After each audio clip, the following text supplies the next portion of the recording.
नमस्कार दर्शकों, मैं आचार्य गिरीश गोस्वामी सुख सागर कार्यक्रम से आप सबका तहे दिल से स्वागत करता हूं। दर्शकों, बड़ा हर्ष का विषय है कि आज 4 जुलाई मंगलवार से सावन माह आरंभ हो रहा है। श्रावण मास का अर्थ है कि भगवान शिव का वो मास जो भगवान शिव को अति प्रिय है। इसे सावन भी कहते हैं, श्रावण मास भी कहते हैं। यह श्रावण मास 19 वर्षों के संयोग के बाद दोबारा अधिक मास के साथ श्रावण मास आया है। इस श्रावण मास में 8 सोमवार रहेंगे भक्तों, 8 सोमवार रहेंगे और कुल 58 दिन रहेंगे। इसमें एक संयोग और भी जुड़ा है, चतुर्मास के साथ ही ये श्रावण मास भी आया है। अर्थात चतुर्मास चल रहा है, उस चलते चतुर्मास में श्रावण मास भी बीच में आया है। यह हमारे सब के लिए बेहद सौभाग्य की बात है। दर्शकों, इस श्रावण मास में करना क्या चाहिए? श्रावण मास के बारे में पौराणिक कथाओं में आता है कि देवादिदेव महादेव ने जब विषपान किया तो विषपान के दौरान उनके शरीर में जिस तरह से गर्मी व्याप्त हो गई, अग्नि व्याप्त हो गई, उस अग्नि को शांत करने के लिए देवताओं ने वर्षा की, देवताओं ने जल चढ़ाया, सभी ने भगवान शिव पर जल चढ़ाया, जिससे भगवान शिव ने अपने कंठ में जो विष रोग रखा था उसके बाद उस गर्मी से उन्हें शांति मिली और वो बेहद प्रसन्न हुए।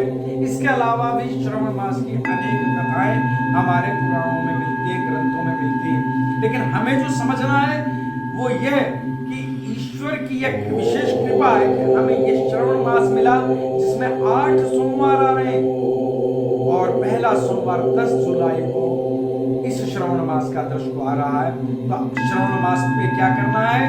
श्रावण मास पे भगवान शिव की प्रसन्नता है तो शिवलिंग पर जल चढ़ाएं। जल में कच्चा दूध, गंगा जल, हो सके तो थोड़ा सा घृत अगर आप डाल देते हैं, भगवान शिव आप बेहद प्रसन्न कर सकते हैं।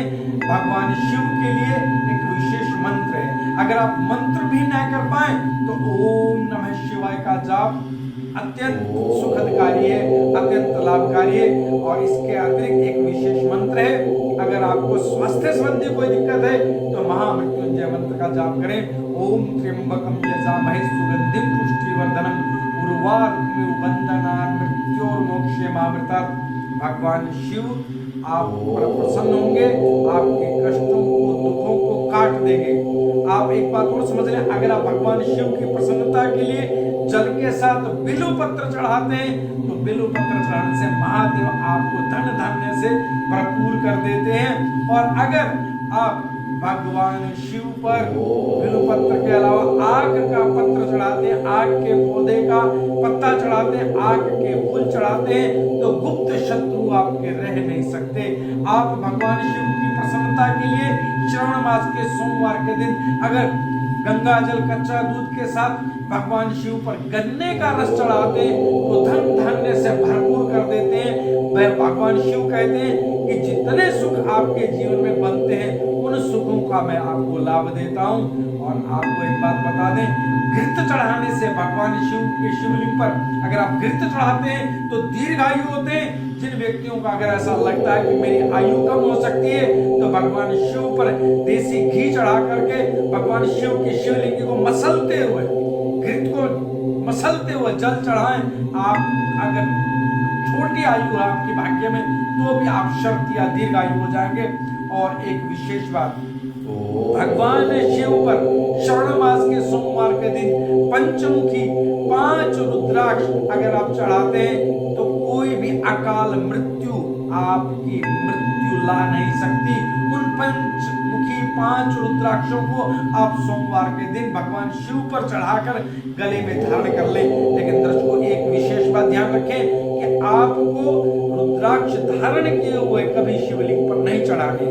नया रुद्राक्ष है, वो 5 रुद्राक्ष आप पंचमुखी के गंगा जल से धोकर अगर शिवलिंग पर चढ़ाते हैं तो आप अपने जीवन में अकाल मृत्यु से दूर हो जाते हैं। अगर आपके भाग्य में अकाल मृत्यु है भी तो भी आपको छू नहीं सकती। एक विशेष बात और बता देता हूं, भगवान शिव का एक अघोर मंत्र है। अगर अघोर मंत्र भगवान शिव के समक्ष, रात्रि में शिवलिंग के समक्ष श्रवण मास में किया जाए तो आप अनेक प्रकार की सिद्धियां प्राप्त कर सकते हैं। और अघोर मंत्र है ओम घोरेभ्यो अथ घोरेभ्यो घोरे घोरेत्रेभ्य सर्वेभ्य सर्वेभ्यो नमस्ते अस्तु रुद्र रूपेभ्यः।